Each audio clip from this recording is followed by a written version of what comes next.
account, how much should be the amount of depreciation? Should it be 6,000? Sir जो 2,000. हाँ, sir मेरे हिसाब से जो करंट ईयर का है वो हो जाएगा. correct. Only 2,000. Depreciation will only be 2,000 because P&L only accounts for. अरे वो Microsoft Teams पे कोई ज्वाइन कर रहा है क्या रे? ACCFR के लिए? Just put a message in the group that this thing is on Zoom. The class is on Zoom. Okay, not on Yes. Microsoft Teams. ठीक है. So in P&L, pay attention. In P&L, we will not depreciate for entire 3 years. Okay, P&L is only for current year. Okay, so only for current year, will show, and will show depreciation 2,000. Depreciation will show 2,000 for consolidated P&L. ठीक है. And अभी P&L के बारे में सोचो. When I से depreciation P&L कहां पे जाते हैं? दो effect. Sir add in cost of sales. बराबर. पर यहाँ पे प्रॉब्लम में कॉस्ट ऑफ सेल्स में दिया है क्या, ऑपरेटिंग एक्सपेंस में दिया है, वो देख लो. एडजस्टमेंट नंबर 1 में cost of sales. depreciation charge to cost of, correct? So first effect is add in cost of sales. बराबर. So add in cost of sales. ठीक है. And second effect less from profit. Less from profit. कौन सा profit? Subsidy. बराबर. Less from PAT of subsidiary company ना. अपन एक note बनाते हैं, PAT of subsidiary company. Correct. PAT of subsidiary company adjustment 3 adjustment करते हैं. डेप्रिसिएशन का एडजस्टमेंट, पर्प का एडजस्टमेंट एंड इंपेयरमेंट का एडजस्टमेंट. याद आ रहा है कि देखो? हाँ जी सर याद आ रहा है. ठीक है. So when you prepare consolidated SOFP, these are the two effects, these are the effects that you will give for that first adjustment, and when you prepare consolidated P&L, you will give these effects for your adjustment. समझा? मतलब एक सम 2 बार करना पड़ेगा हम लोगों को. एसओएफपी के point of view से भी करना पड़ेगा, एसओपीएल के पॉइंट ऑफ व्यू से भी करना पड़ेगा. तो सर एक चीज, तो फिर उस चीज के 4 इफेक्ट 4 बार दिखाना पड़ रहा है. बताइए 2 इफेक्ट 4 बार नहीं दिखा रहे ना, P&L में दिखा रहे और एसओएफ. देखो why we have to do this, understand? SOFP will be right from the acquisition date. 3 साल के पहले का SOFP हम लोग बनाएंगे. So SOFP will account for 3 years of adjustments, right from the date of acquisition up to date of preparing the SOFP. Correct? But P&L कभी भी 3 साल का आता ही नहीं है. P&L में हम लोग एडजस्टमेंट सिर्फ किसका करेंगे? सिर्फ करंट ईयर का एडजस्टमेंट करेंगे. So that's why we have to prepare them separately. Okay, P&L will have only 1 year का adjustment, correct? And SOFP में accumulated depreciation दिखेगा ना. SOFP always shows accumulated depreciation. So post acquisition, whatever is the accumulated depreciation, I have to show the entire thing. Fixed asset का AS भी याद करो. In the fixed asset AS, what do they say? That SOFP should show accumulated depreciation, but P&L will show only current year का depreciation. समझे क्या सब लोग? Yes. किसी को डाउट है क्या? देखो इसमें. So first I am going to explain all the effects of adjustment. SOFP में adjustment क्या होता है, P&L में adjustment क्या होता है. Once we have done that, then what we'll do? Then we will prepare our P&L separately and SOFP separately. Because SOFP will be with adjustment of 3 years and P&L will be with the adjustment of only 1 year. ठीक है. सबको link लग रहा है क्या कर रहे हैं अपन? Yes sir. ओके, ठीक है. सो एडजस्टमेंट नंबर 1 तो हो गया पूरा. एडजस्टमेंट 1 हम लोग ने देख लिया. P&L में कहां इफेक्ट देना है और SOFP में कहां इफेक्ट देना है. That's it. Now adjustment number 2 पढ़ लेते हैं पहले पूरा. Will read the entire adjustment. Papilla Group values the NCI at fair value. Fair value of NCI at the date of acquisition was 2,50,000. तो ये तो सिंपल है. फेयर वैल्यू ऑफ NCI तो हम लोग का किस में जाता है? गुडविल / कैपिटल रिजर्व में जाता है. बराबर. करेक्ट. सो दैट 2,50,000 तो हम लोग को टेंशन नहीं है. But then they have said goodwill has been impaired by a total of 30% of its value at the reporting date, out of which only 1/3 relates to the current year. वापस same हो गया. Goodwill जो impair करेंगे, 30% of goodwill impairment will be for all 3 years. but for current year is how much?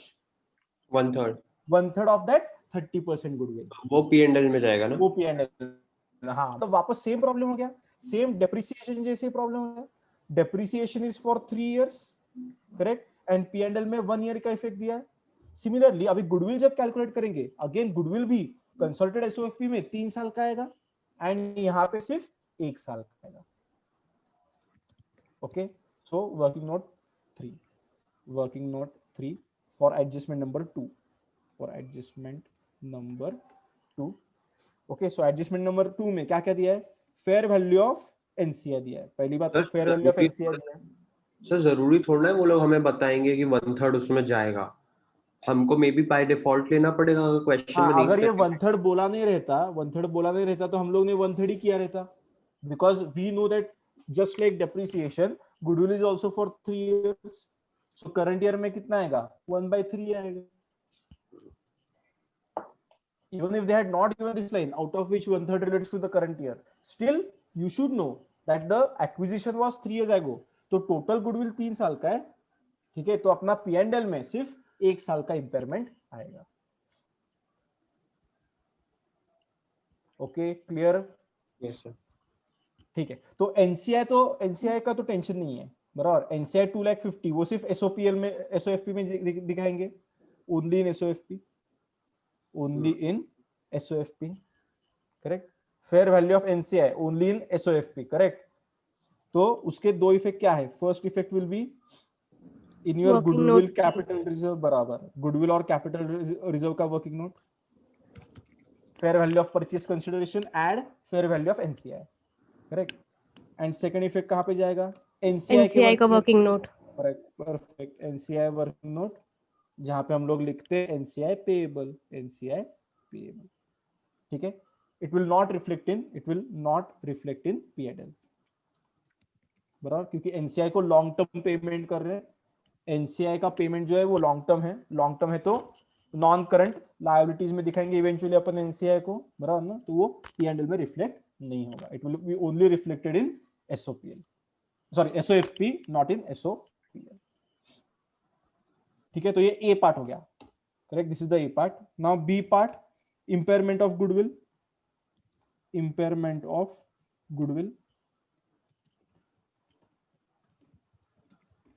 ठीक है, तो वापस impairment of goodwill दोनों में आता है. Impairment of goodwill consolidated SOFP में भी आएगा एंड कंसोलिडेटेड P&L में भी आएगा.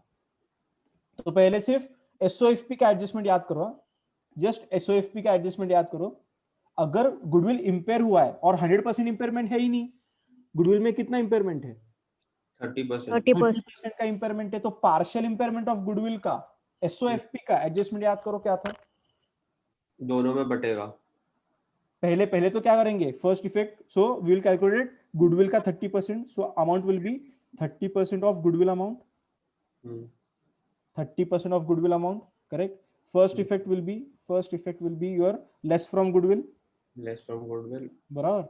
And second effect will be what? Second effect will be split between NCI and the parent company. बराबर, split between holding and NCI, between parent and NCI. याद आया क्या?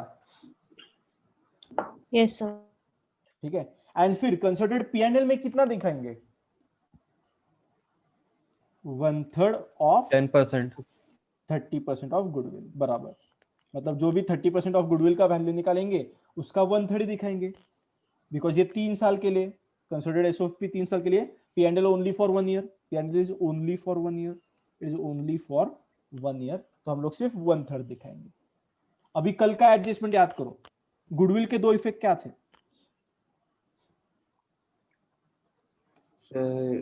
इम्पेयरमेंट ऑफ गुडविल का less from PAT of subsidiary, बराबर ना.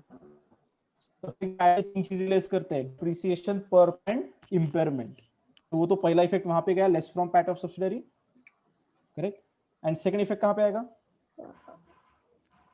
Add in whatever is mentioned in problem. Actually.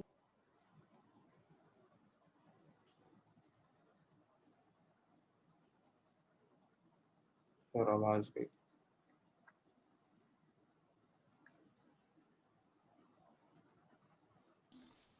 Sir, you are not audible.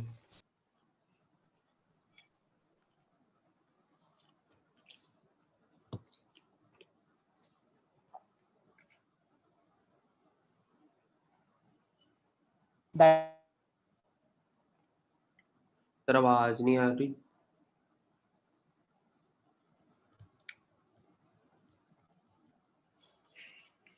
आ रही है क्या आवाज? अब आ रही है, क्रैक हो क्या रही है, पैट के बाद कुछ नहीं सुनाई दिया। एक minute, I just change the network.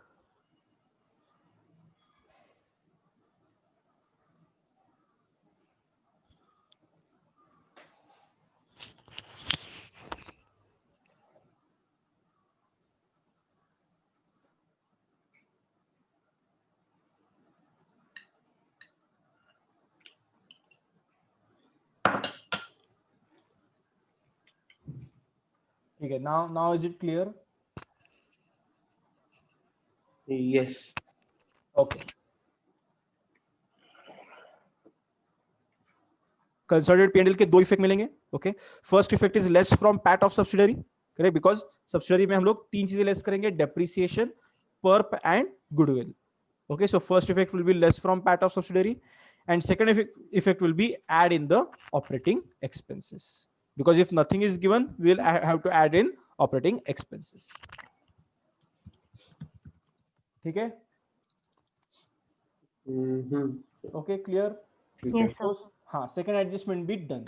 Okay, we have not yet started the question. अपन ने अभी तक कुछ भी क्वेश्चन के रिलेटेड चालू नहीं किया। I am just explaining you कि जब दोनों बनाते, P&L एंड SOFP दोनों साथ में बनाते, so we have to take give both the effects. Okay, ठीक है, चलो आगे देखते हैं। ये थर्ड एडजस्टमेंट थोड़ा बाद में करते हैं, पहले जो हम लोग का एडजस्टमेंट्स पता है, the adjustments that we know will cover those up first. Okay, during the year Setago sold some goods to Popila for 60,000 at a markup of 20%. 40% of the goods remained unsold at the year end.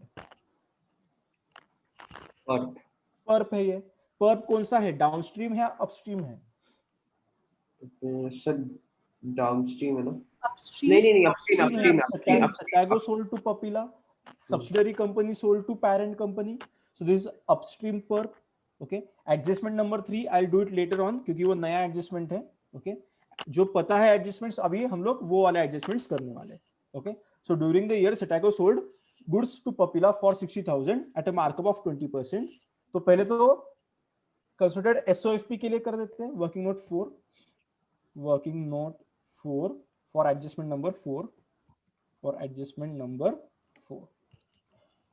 ठीक है, तो उसमें पहला है pulp, पहला तो है pulp, कौन सा है, अपस्ट्रीम का पर्प है। अपस्ट्रीम का पर्प है। पहले अमाउंट कैलकुलेट करते हैं। First will calculate the amount. So amount कितना है देखो, 60,000 at a markup of 20%। Markup मतलब क्या होता है, markup is always on cost, और तो दैट विल बी 60 into 20/120। अगर मार्जिन है तो 20/100 होगा, मार्कअप होगा तो 20/100 प्लस 20 होगा, करेक्ट। एंड इनटू अनसोल्ड कितना है, 40% of the goods remained unsold at the year end, so into 40%, right? So that is the amount of perp, right? That is the amount of perp. So that is 4,000. Okay, so amount of perp will be 4,000 अभी, ठीक है। सो अभी ये इसको consulted SOFP में कहां पे लिखेंगे वो देखते हैं, एंड देन कंसल्टेड P&L में कहां पे लिखेंगे वो भी देखते हैं। So now just think about considered SOFP right now. If we are doing SOFP upstream perp 4,000 के दो इफेक्ट क्या आते हैं? एक तो इन्वेंट्री में से माइनस होगा। Okay, first effect will be deduct from inventory.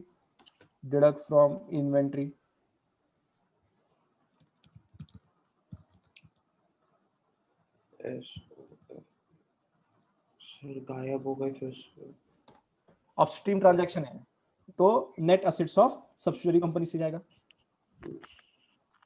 Correct ना? It is upstream transaction, so second effect will be net assets of subsidiary company में से लेस करेंगे। So one will be deduct from inventory, second will be deduct from net assets of subsidiary company on reporting date, correct. On reporting date. Correct ना? Balance sheet के इसमें हम लोग ऐसे ही करते थे, अगर अपस्ट्रीम है तो these are the two effects. ठीक है, ये तो हो गया। यहां पे 1/3 मत करो, यहां पे 1/3 मत करो, because it is already for the current year and, it is already for the current year and. They have said unsold at the year and, तो ये सिर्फ इस साल का है, सो पूरा का पूरा आएगा, फुल आएगा, फुल आएगा, because it is already for the entire year, as it is for entire year, as it is for entire year. यहां पे 1/3 नहीं करना है। ठीक है, so will record full amount as it is for the entire year. Okay, तो अभी जब कल का प्रॉब्लम याद करो, if you are doing consolidated P and L, if you are doing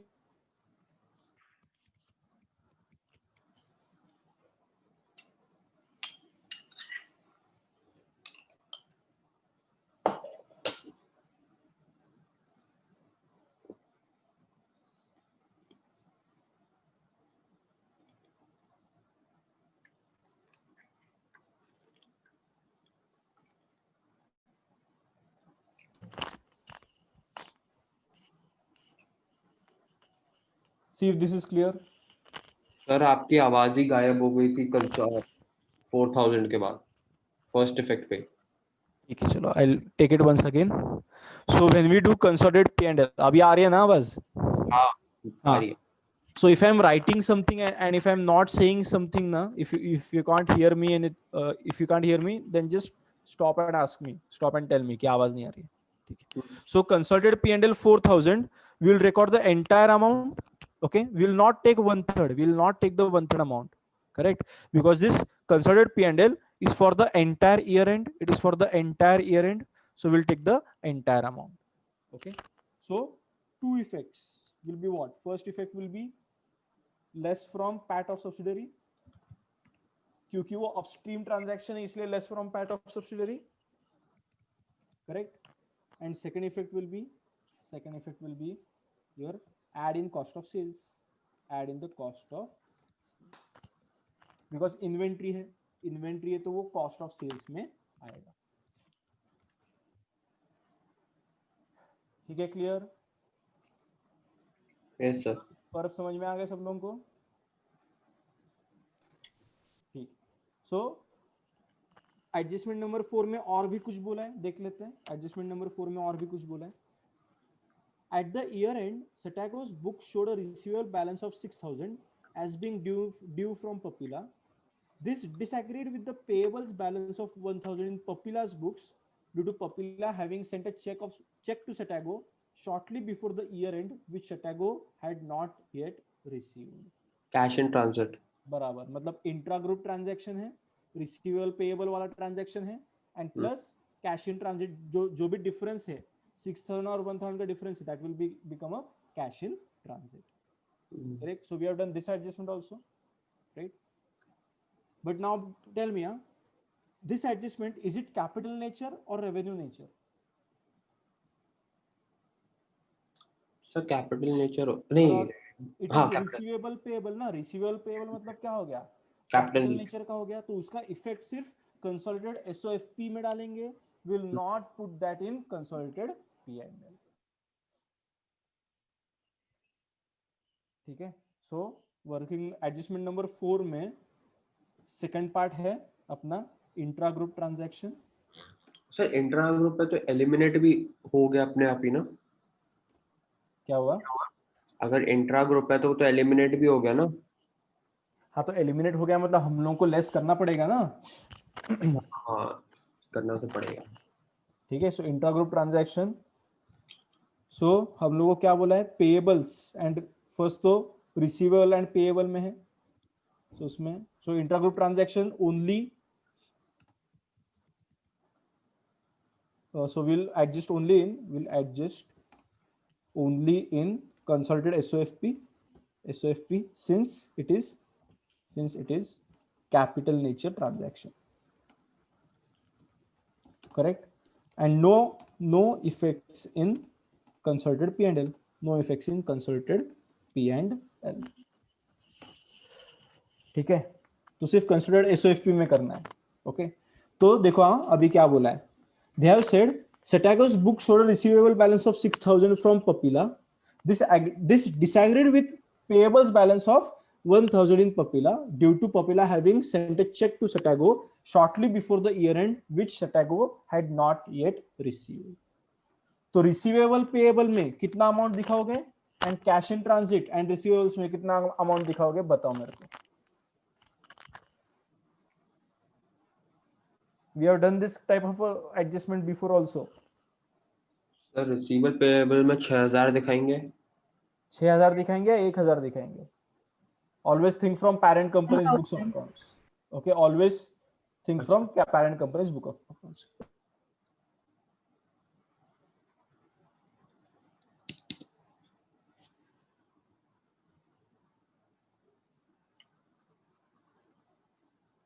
है उसका भी इफेक्ट देंगे. That will be less from sales and less from cost of sales.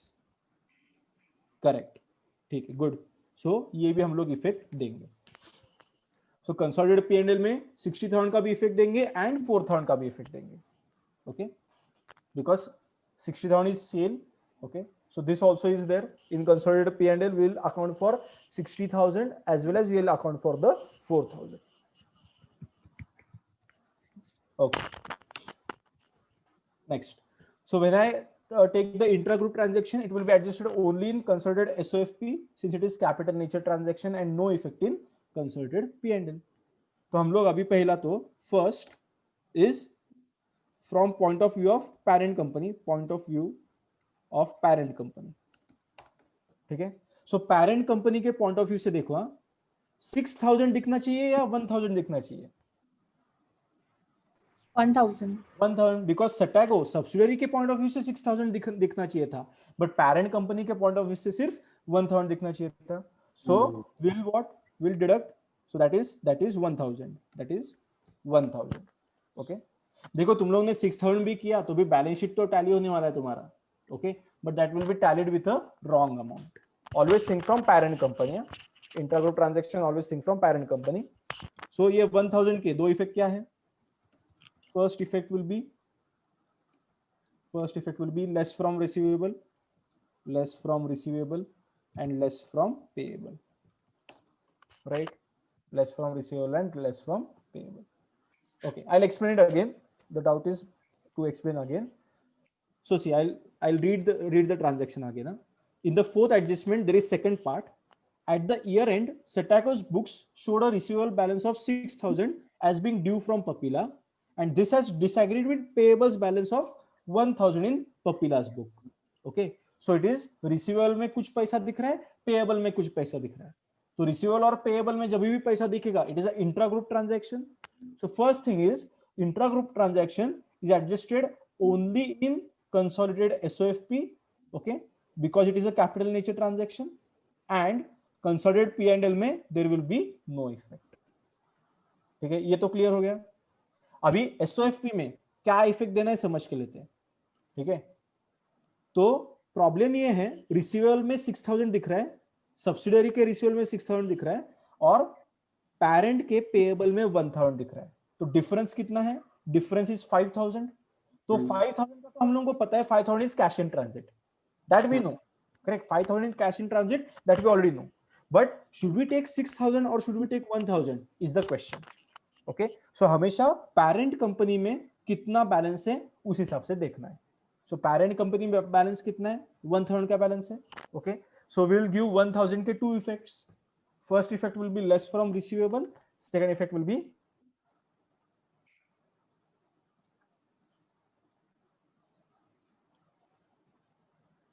Sir आवाज गायब.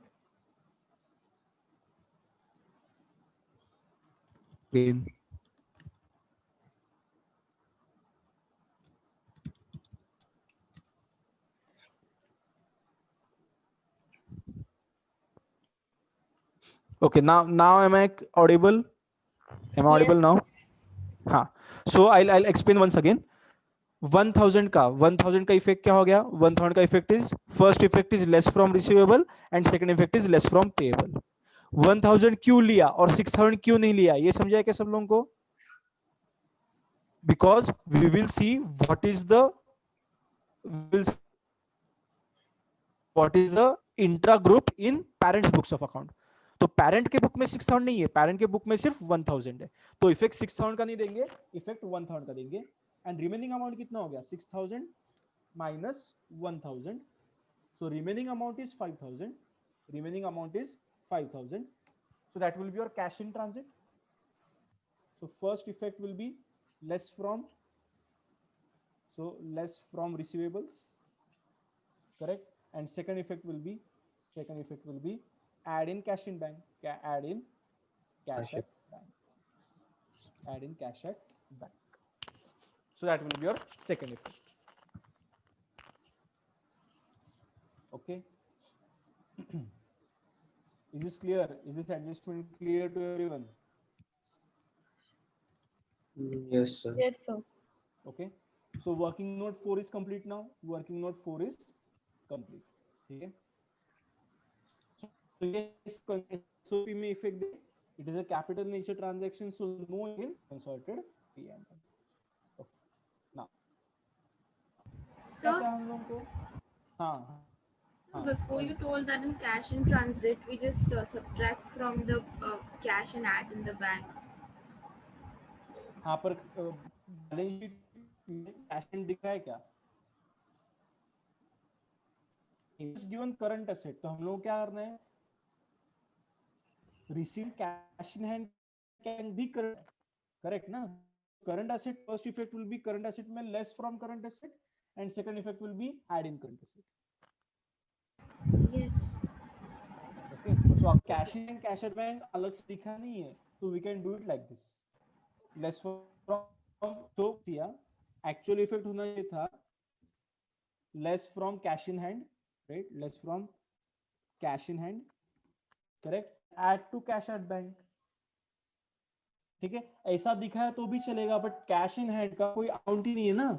बैलेंस शीट में सिर्फ करंट एसेट दिया है, बैलेंस शीट में सिर्फ उन्होंने करंट एसेट दिया है. ओके, सो करंट एसेट मतलब रिसीवेबल समझ के चलेंगे हम लोग. तो will just say less from current asset, right? And add in again current asset only, add in current asset, but एक नया अकाउंट बनाना पड़ेगा, cash at bank receivables. Okay, समझा कि क्या किया हम लोग ने? समझा. ठीक है, अगर अकाउंट ही नहीं है तो लेस तो नहीं कर सकते हैं, अकाउंट ही नहीं है तो ऐड तो कर सकते थे हम लोग. If there is no account head, if there is no account heading in the balance sheet, we cannot deduct from that. So less from cash in hand करना चाहिए था, पर cash in hand का कोई account head ही नहीं है, तो हम लोग क्या करेंगे? less from current asset दिखाएंगे. And add in cash at bank, cash at bank का account नहीं है तो बना दो, cash at bank करके बना दो, add in current asset cash at bank. Okay, so I can write it over here, cash in hand, and यहाँ पे add in current asset is equal to cash at bank. Okay, हो गया doubt clear? Yes, sir. Okay, Yes. next number 5. तो number 4 भी हो गया complete, number 4 भी totally complete हो गया. नंबर 5 देखते हैं. Satago paid a dividend of 20,000 on 1st March. The subsidiary company has paid a dividend. Subsidiary company has paid a total dividend of 20,000 on 1st March. तो इसमें का अपना parent company को कितना डिविडेंड मिलेगा? जैसे कल के प्रॉब्लम में देखा था अपन ने, 2 लाख का कितना तो भी मिलता है ना. पेरेंट कंपनी का जितना परसेंटेज होल्डिंग है, parent company is acquired how much? 70% of Satago, correct? So parent company को कितना मिलेगा? पेरेंट कंपनी को 20,000 का 70% मिलेगा. So can I say intra-group transaction between Satago and parent company is 20,000 into 70%? Correct ना? So वापस explain करना sir. I'll explain again. Working note 5. Dividend. Okay. Satago company has paid a total dividend of how much? 20,000. Has paid a total dividend of 20,000. दिया हुआ है, adjustment number 5. Okay, so for adjustment number 5, This working notice for adjustment number 5. Correct. So Satago company has paid a total dividend of 20,000. Okay. How much is dividend paid to Papila?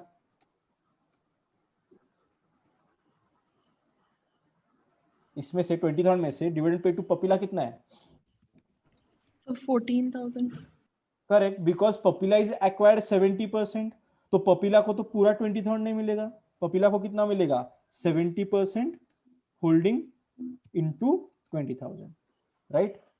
मतलब dividend paid by subsidiary company to parent company is how much? Is 20,000 into 70%, that is 14,000, correct? So this 14,000 is an intragroup transaction,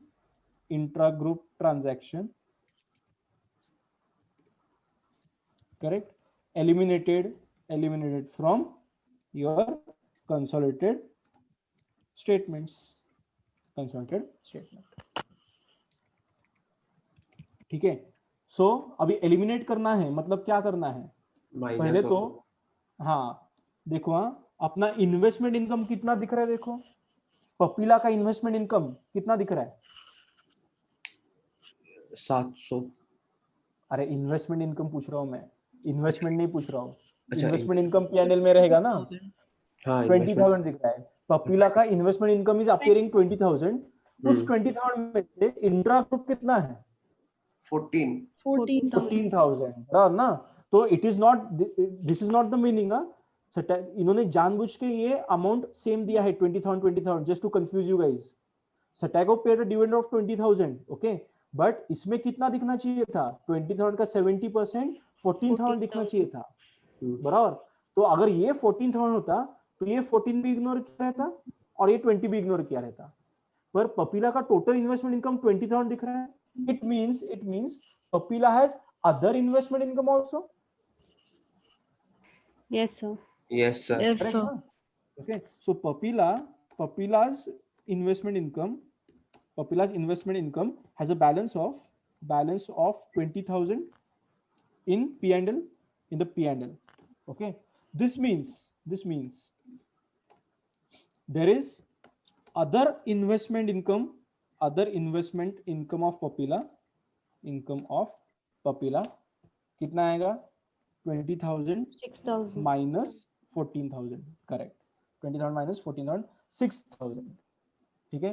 तो जब हम लोग बनाएंगे, हम लोग ने eliminate किया, मतलब कि 14,000 एलिमिनेट किया, मतलब अभी जब कंसोलिडेटेड P&L बनाएंगे तो पपीला का इन्वेस्टमेंट इनकम सिर्फ 6,000 पे दिखेगा, not at 20,000. Okay, so Papila's investment income will not appear at 20,000 anymore. It will appear at, ये अलग से लेते हैं, 20,000 minus 14,000, that is 6,000. तो एलिमिनेट हो गया क्या फिर? ठीक है, फिर अपना ट्रांजैक्शन एलिमिनेट हो गया फिर. सो इन्वेस्टमेंट इनकम को 20,000 की जगह 6,000 से दिखाएंगे. Is this clear? क्लियर. यहाँ तक सबको सब कुछ समझ में आ गया कि यहाँ तक everything is clear till here? Yes, sir. Okay, anyone has any doubt? You want me to explain something again? I can do it, because ये combined sum है, ये combined sum है, इसमें P&L भी आता है and balance sheet भी आता है.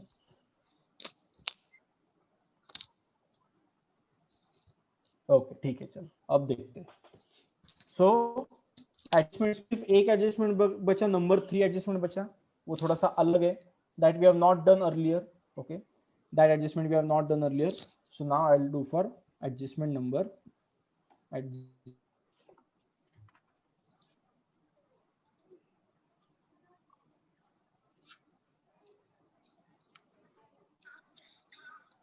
adjustment. At the start of the year, Papila transferred a machine to Satago for 15,000. Asset had a remaining useful life of 3 years at the date of transfer. Okay, it had a carrying amount of 12,000 in the books of Papila at the date of transfer. क्या करना है इसका अभी?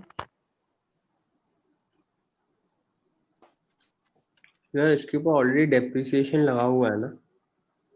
Depreciation लगा हुआ है, पर वो कितने साल का रिमेनिंग लाइफ था उसमें? सो सबसे पहले इसको रिवैल्यू करना पड़ेगा, इफ आई एम नॉट हाँ, रॉन्ग। पहले तो हम लोग इसको रिवैल्यू करेंगे, correct? So see, revaluation is because of what? Revaluation is because of depreciation only. The revaluation is nothing but because of depreciation. Okay, so अभी इसका अकाउंटिंग पर्सपेक्टिव समझ के लो, आईएएस का पर्सपेक्टिव समझ के लो, ठीक है? हम लोग डेप्रिसिएशन कितना चार्ज करेंगे? 15,000 minus 12,000, correct? So as per accounting, as per normal, as per your revaluation, okay, depreciation will be 15,000 minus 12,000, that is 3,000, right? ये तो समझा क्या सब लोगों को? सर आपकी स्क्रीन, ओके, आगे सॉरी. हाँ, so I'm shifting between the PDF and the solution. हाँ, ये एकदम ठीक से समझ के लो ये क्या है, ठीक है? अकाउंटिंग में क्या फर्क आने वाला है ये एक्सप्लेन कर रहा हूँ मैं. सो रिवैल्यूएशन के हिसाब से अपना क्या है? 15,000 का मशीन, उसका कैरिंग अमाउंट है 12,000, correct? So your fair value amount and carrying amount, तो दोनों का डिफरेंस क्या दिखता है? दोनों का डिफरेंस दिखता है डेप्रिसिएशन 3,000, करेक्ट? सो डेप्रिसिएशन दिखना चाहिए था 3,000, ओके, डेप्रिसिएशन दिखना चाहिए था 3,000, but as per IAS, as per accounting standard, हम लोग क्या करेंगे? हम लोग पहले first calculate depreciation, correct, and then calculate the difference. ऐसा करते हैं अपन, देन कैलकुलेट द डिफरेंस. हाँ, मतलब अभी देखो आईएएस के हिसाब से it should be 15,000 minus 1/3 depreciation, correct? ये हो गया fair value, and carrying amount हो गया 12,000 minus 1/3 depreciation,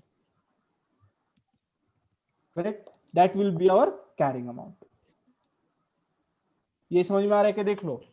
Okay, they had said that this asset had a remaining useful life of 3 years, right? This asset had a remaining useful life of 3 years. So our actual calculation should have been 15,000 minus 1/3 depreciation, and the whole thing minus 12,000 minus 1/3 depreciation. Correct? मतलब ये कितना हो गया? 10,000, बराबर ना? 15,000 minus 5,000. 10,000. 15,000 minus 5,000, and the whole thing minus 12,000 का 1/3 कितना हो गया? 4,000. So it should have been 10,000. 12,000 का 1/3 6,000 होता है क्या रे? अरे मैं 10,000 को माइनस, अच्छा नहीं सॉरी, हाँ, 2,000. सो 10,000 माइनस 8,000, सो डेप्रिसिएशन दिखेगा कितना? Actual depreciation will be 2,000. So the actual depreciation will be 2,000. Problem समझ में आ रहा है कि देखो? Sir if you understood this. 2,000 का एक बार वो कैलकुलेशन ऑफ डेप्रिसिएशन बताओ ना सर. वापस बता दो. ओके, वापस बताता हूँ. देखो, ये अकाउंटेंट ऐसा ही मिस्टेक करता है रियल लाइफ में, एंड हम लोग को उसको क्या करना पड़ता है? हम लोग को उसको रिवर्स करना पड़ता है रियल लाइफ में. So this is real life adjustment. समझ के लो. अकाउंटेंट को क्या बोला था? अकाउंटेंट को बोला था कि 15,000 का मशीन है जिसका कैरिंग अमाउंट है 12,000. तो अकाउंटेंट ने सिंपल किया, ठीक है, 15,000 का मशीन जिसका वैल्यू है 12,000, मतलब डिफरेंस जो है वो 3,000 क्या होगा? 3,000 का डेप्रिसिएशन होगा, करेक्ट? 3,000 विल बी डेप्रिसिएशन, जिसको हम लोग क्या करेंगे? P&L को डेबिट करेंगे. ये अकाउंटेंट ऐसा करेगा एज पर रिवैल्यूएशन, पर ऐसा इफेक्ट आना ही नहीं चाहिए था, क्योंकि अकाउंटेंट ने क्या किया है? अकाउंटेंट ने asset had a remaining useful life of 3 years, ये देखा ही नहीं, करेक्ट ना? अकाउंटेंट ने क्या किया? asset had a remaining useful life of 3 years, ये देखा ही नहीं होगा, करेक्ट? सो एक्चुअल कैलकुलेशन कितना होना चाहिए? 15,000 में से 3 साल का डेप्रिसिएशन लेस करो, माइनस 12,000 में से 3 साल का डेप्रिसिएशन लेस करो. Okay, so the actual amount should be 15,000 minus 3 साल का depreciation. I will just right minus 3 year depreciation, correct? ये होगा 15,000 का एक्चुअल वैल्यू, एंड 12,000 का एक्चुअल वैल्यू क्या होगा? 12,000 माइनस 3 ईयर डेप्रिसिएशन, करेक्ट? तो 3 साल का डेप्रिसिएशन मतलब डिवाइड बाय 1/3 करेंगे ना अपन, सॉरी इनटू 1/3 करेंगे अपन. So that will be 15,000 into 1 minus 1/3 depreciation and 12/3 minus 1/3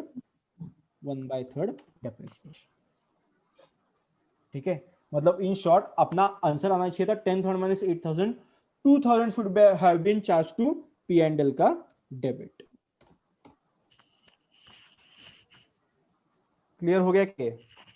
sir अगर ऐसे बोल दिया जाए कि उसने 3,000 लगाया मगर लगना 2,000 था, तो सर उसको कैसे एडजस्ट करेंगे 1,000 को? हाँ तो करना वही तो अभी सिखाऊंगा ना मैं कि ये रिवर्सल कैसे करना है.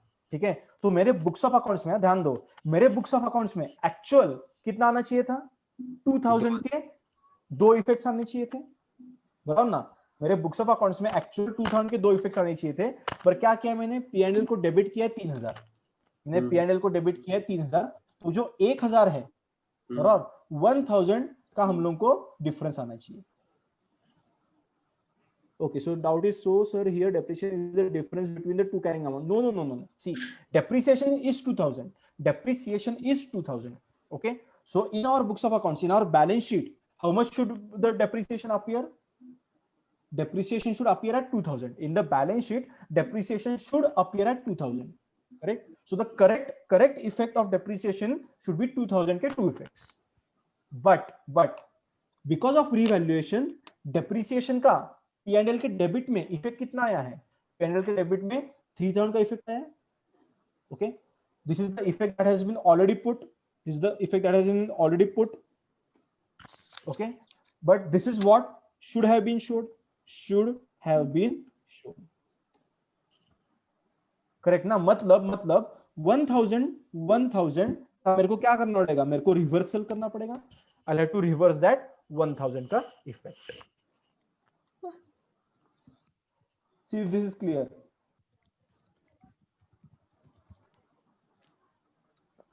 Has everyone understood this? इसमें कोई डाउट है क्या? अच्छा, कंफ्यूजन है, समझ नहीं आ रहा है. ओके, ठीक है, चलो वापस एडजस्टमेंट वापस एक बार पढ़ते हैं. This is what happens in revaluation and depreciation. ठीक है, ये हमेशा ये प्रॉब्लम होगा. जब हम लोग ने पपीला से मशीन लिया, at the start of the year, Papila transferred a machine to Satago for 15,000. ठीक है, सो पपीला ने 15,000 का मशीन दिया है हम लोगों को. ओके, और जिसका कैरिंग अमाउंट कितना था? 12,000 का कैरिंग अमाउंट था. ओके, मतलब हमारा डिफरेंस, हम लोगों को लॉस जो हुआ है, बराबर 12,000 का मशीन हम लोग ने कितने में परचेस किया है? 15,000 में परचेस किया है, तो हम लोगों को लॉस हो गया 3,000 का. करेक्ट, सो 3,000 का लॉस P&L के डेबिट में जाएगा. ओके, और वो लॉस किसके वजह से था? वो लॉस डेप्रिसिएशन की वजह से था. समझा ना? So just think about loss, don't think about depreciation. Let us not call it as depreciation. Depreciation call करेंगे तो कंफ्यूज होगा. ठीक है, let us not call this fair value and let us not call this carrying amount. ठीक है, depreciation नहीं बोलते हैं, उसको लॉस बोलते हैं. Okay, so as per revaluation क्या हुआ है? 12,000 का असेट, ठीक है, हम लोग ने कितने में लिया है? हम लोग ने 15,000 में लिया है. ठीक है, सो 12,000 का original cost of the asset was 12,000 and we have paid 15,000. Correct, so original cost was 12,000 and we have paid 15,000. मतलब 3,000 is what? Loss. 3,000 is the loss. ये समझ में आ गया क्या? ठीक है, सो अभी आगे बढ़ते हैं. नाउ ये 15,000 और ये 12,000 जब हम लोग ने सिर्फ प्रॉफिट लॉस निकाला है, डेप्रिसिएशन कंसीडर ही नहीं किया है. because whenever we purchase an asset, first we calculate what is the profit or gain on purchase of the asset. Right? First we calculate what is the profit or gain on the purchase of asset. ठीक है, तो हम लोग ने क्या किया? Without considering depreciation directly 12,000 का asset 15,000 को लिया, तो लॉस कितना हुआ वो P&L के डेबिट में ऑलरेडी डाल दिया है. This already been put in P&L का डेबिट 3,000. ठीक है, अभी हम लोग एज पर IAS हम लोग हमेशा पोस्ट डेप्रिसिएशन वैल्यू कैलकुलेट करेंगे. So as per IAS always calculate as per IAS, always calculate post depreciation value and then compare for profit or loss, correct. तो इसलिए हम लोगों ने क्या किया, अब ये 15,000 का post depreciation value, so 15,000 post depreciation minus 12,000 post depreciation हम लोगों को करना चाहिए था। This is what we should have done. So हम लोग क्या करेंगे, 15,000 में से 3 साल का डेप्रिसिएशन लेस करेंगे, तो that will give us 15,000 post depreciation value, correct. 12,000 में से 3 साल का डेप्रिसिएशन लेस करेंगे, that will give us 12,000 post depreciation value. तो उसका actual value, post depreciation value कितना है, 10,000 एंड 8,000। सो जो एक्चुअल लॉस है, मेरे को एक्चुअल लॉस है वो 3,000 का है ही नहीं। एक्चुअल लॉस कितना है मेरा एक्चुअल लॉस है 2,000 का, ठीक है। सो मेरे इसमें P&L में 3,000 का लॉस था, ओके। 3,000 का लॉस ऑलरेडी अकाउंट कर दिया है, 3,000 का लॉस ऑलरेडी अकाउंट कर दिया है। लॉस अकाउंट कितना करना चाहिए था, loss accounted should have been 2,000। तो ये 1,000 का लॉस रिवर्स करेंगे, मतलब ये 1,000 को प्रॉफिट करके दिखाना पड़ेगा क्या, है ना। तो प्रॉफिट, एक कौन यॉन कर रहा है इतनी जोर जोर से, ठीक है। तो प्रॉफिट करके मत दिखाओ, उसको क्या करो, प्रोविजन करके दिखाओ, इसको प्रोविजन करके दिखाओ। अभी समझ में आ गया कि देख लो। सर प्रोविजन क्यों? अरे क्योंकि रिवर्स कैसे करेगा तू, सीधा प्रॉफिट में डाल दो। अरे पर प्रॉफिट में 3,000 का लॉस डाला है ना, तो 3,000 के लॉस के अगेंस्ट अगर तेरे को रिवर्स करना है तो हम लोग क्या करेंगे, उसका अनरियलाइज प्रॉफिट जैसे ही ट्रीटमेंट करेंगे हम लोग, उसको रिवर्सल को प्रोविजन ही बोलेंगे। तो इसका और पर मेरे को ये डाउट, एक मिनट और एक डाउट है, isn't this adjustment similar to annual transfer to retained earnings in terms of correct, it is just like whatever you do for excess depreciation, okay, it is same like what you do for excess depreciation. That's why I took the example of depreciation at the starting. So depreciation is 3,000, okay, but due to revaluation depreciation will be 2,000. तो 1,000 का क्या करना पड़ेगा, reversal करना पड़ता है ना अपने को 1,000 का।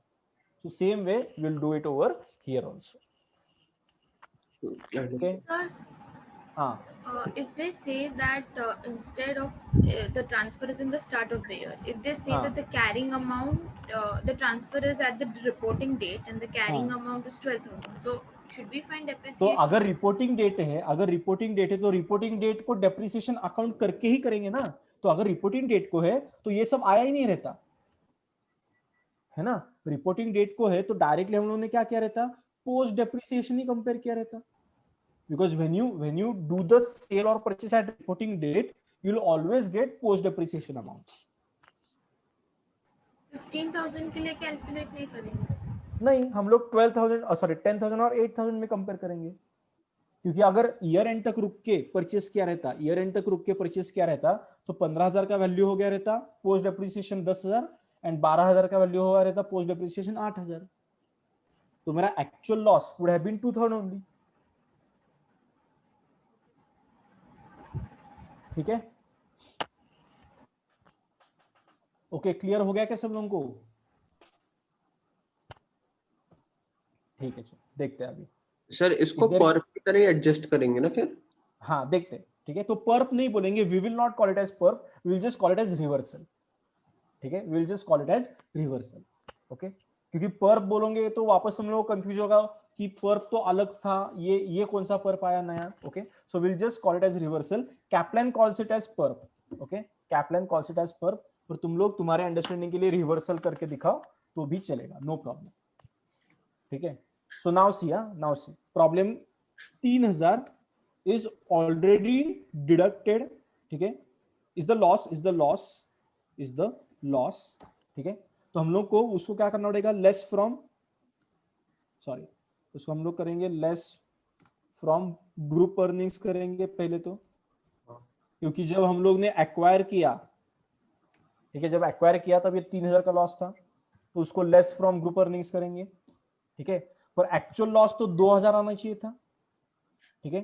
सो उसके पहले 2,000 आना चाहिए था, तो फर्स्ट हम लोग क्या करेंगे, फर्स्ट 1000 का रिवर्सल मारेंगे, 1000 का रिवर्सल मारेंगे, ठीक है। तो सेम पर्प जैसे आएगा, it will be same as PURP, okay. तो ये रिवर्सल का first effect will be, reversal का first effect and second effect हम लोगों को डालना पड़ेगा, ठीक है। रिवर्सल का first effect will be what, subsidiary company के पैट से लेस करते थे तो हम लोग क्या करेंगे, add in PAT of subsidiary company,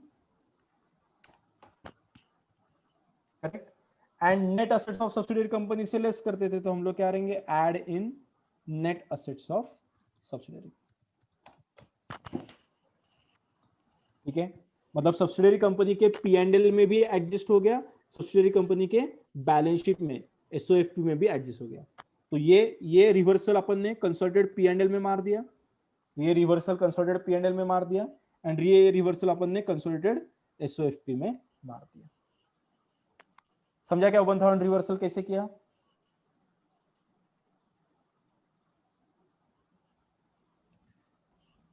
okay. And फिर द एक्चुअल 2000 कहां पे अपियर होगा देख लो।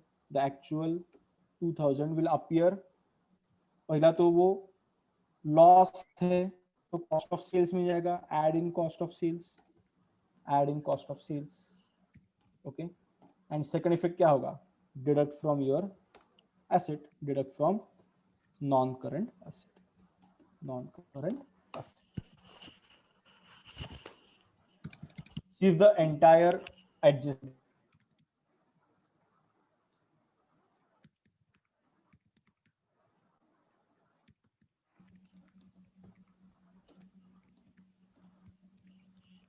just check whatever I have written on the screen, just check it for working note number 6, ठीक है। सोचो इसके बारे में, सोचो, इफेक्ट समझ में आ रहा है, देख लो if you understood understanding effects।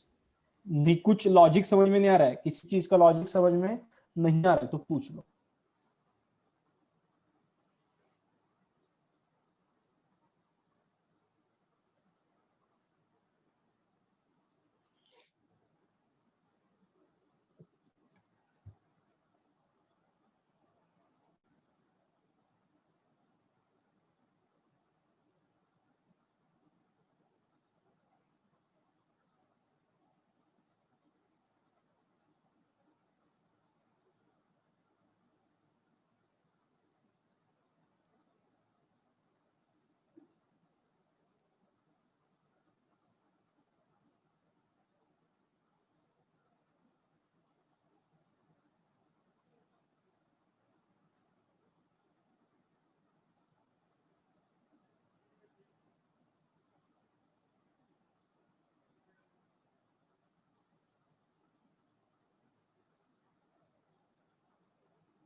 I think I had logged out of the meeting.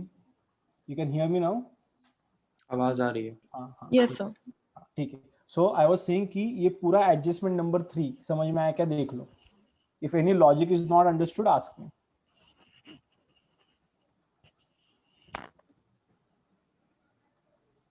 Okay, so the doubt is why are we adding the actual 2000 in the cost of sales? Because ये actual loss है, cost of sale का actual loss है ना हमारा, तो हम लोग क्या करेंगे, वो 2000 में cost of sales में दिखाएंगे उसको।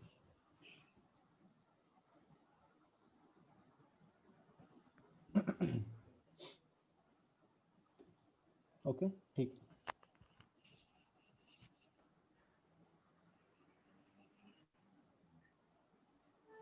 Okay, please explain the 3000 loss accounting again. See, 3000 is your, okay, 1/3 का logic, 2000 is already debited in SOPL, right? ठीक, I'll explain this. ठीक. Now we are preparing a consolidated balance sheet, ना? We are preparing consolidated balance sheet. So we are preparing the balance sheet for parent as well as subsidiary, correct? We are preparing the balance sheet for parent as well as subsidiary, ठीक है? So Popular transferred a machine to Satago, okay? तो Satago के point of view से सोचो अभी, first thing from Satago's point of view, okay. Satago has purchased a machine of 15,000 which was supposed to be of 12,000। तो हम लोगों ने क्या किया, ये 3,000 का लॉस किया, एंड ये लेस फ्रॉम ग्रुप अर्निंग्स कर दिया, because group earnings is both, group earnings will have both your profit and loss of parent company also and subsidiary company also. Okay, तो हम लोगों ने 3000 का लॉस जो है वो ग्रुप अर्निंग्स में दिखाया है। Okay, it is not been shown in the P&L of your parent company, it has not been shown in the P&L of the parent company, ठीक है।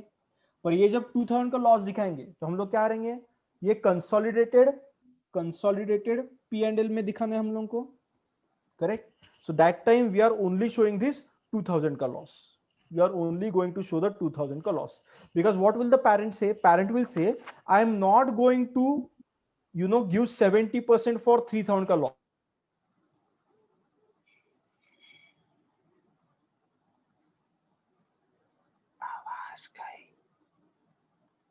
का लॉस दिखाने ही नहीं वाले। तो पहले तो हम लोग ने क्या किया, ये 3000 का लॉस ग्रुप अर्निंग से निकाल दिया, ठीक है। तो हम लोग as a parent company consolidated P&L में कितना दिखाएंगे, we are only going to show the 2000 ka loss, so that's why we are giving 2000 as add in cost of sales, add in the cost of sales, ठीक है। And 1/3 का क्या logic है, after depreciation चाहिए, remaining life of the asset is 3 years, if remaining life of the asset is 3 years, तो post depreciation will be what, 3 साल का depreciation हटा दो, सो 15,000 में से 3 साल का डेप्रिसिएशन गया, तो इसलिए 1/3 किया।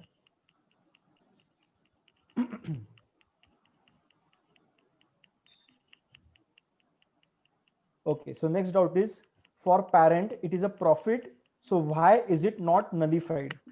Because when we prepare your PAT of subsidiary company, when we will prepare the PAT of subsidiary company, ठीक है, तब उसमें NCI को शेयर दे देंगे, and the remaining profit we will still have the remaining profit ना, when we prepare a consolidated P&L account, ठीक है, when you prepare a consolidated P&L account, हम लोग क्या करते हैं, PAT में से the total consolidated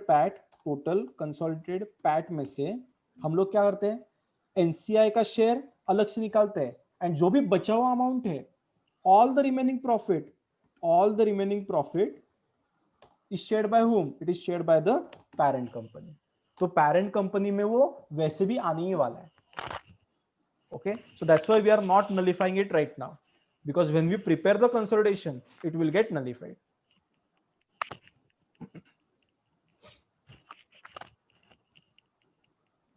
Okay, ठीक है, और कोई डाउट? सर पूछ लो, हाँ पूछो। सर डाउट सब क्लियर है, लेकिन now at 12:30 we have a webinar for the remote based exam हाँ दिसंबर तो ठीक है ना, 10 मिनट में अपना ये खत्म कर देते हैं। But they have asked to join 15 minutes before. अच्छा, तो do one thing now, since you have all these working notes ना, अभी तुम लोग क्या करो, कंसोलिडेटेड SOFP अलग से बनाओ, कंसोलिडेटेड P&L अलग से बनाओ, and will discuss it tomorrow. Okay sir, ठीक है ना? Yes sir. हाँ, तो ये तुम लोग इसमें से बनाओ और भेजो मेरे को व्हाट्सएप पे, send your Excel calculations to me on the WhatsApp. Okay, ठीक है, I want consolidated P&L from all these working notes, and I want consolidated SOFP from all these working notes. Okay, this one I'll upload on the Google Drive. This working note I'll upload on the Google Drive. ठीक है, चलो, thank you sir. Okay, thank you sir. Thank you, sir. Thank you.